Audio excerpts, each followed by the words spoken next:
Comment coudre la soie? Partie 4 sur 5. Préparer le tissu pour la couture. Utilisez des épingles pour soie. Les épingles pour soie sont des épingles très fines qui laissent des trous minuscules dans le tissu. Elles sont utiles pour épingler les patrons au tissu sans laisser des traces visibles sur le tissu. Vous pouvez aussi utiliser des pinces-notes ou des pinces à dessin pour maintenir le tissu en place. Positionnez les épingles au niveau du surplus de couture. Le surplus de couture est la partie située le long des bords du tissu qui ne se verra pas lorsque l'article sera terminé.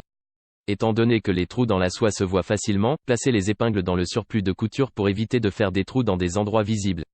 En général, on laisse un surplus de couture d'environ 1,5 cm. Repassez les coutures avec un fer à repasser à chaleur basse. Repassez la soie pour que les coutures se voient bien lorsque vous coudrez. Cela permettra aussi de maintenir les coutures en place lorsque vous coudrez. Réglez votre fer à repasser sur une température basse et posez un torchon sur la soie pour éviter qu'elle entre directement en contact avec le fer. De nombreux fers à repasser ont un réglage pour la soie que vous pouvez utiliser pour cette étape. Coupez les bords effilochés. La soie a tendance à s'effilocher facilement et après avoir lavé le tissu, les bords seront peut-être plus effilochés que sur le tissu neuf. Coupez les bords effilochés pour qu'ils soient droits. Coupez tout fil qui dépasse. Merci d'avoir regardé cette vidéo, n'hésite pas à liker et à t'abonner à la chaîne, dis-moi ce que tu penses dans les commentaires.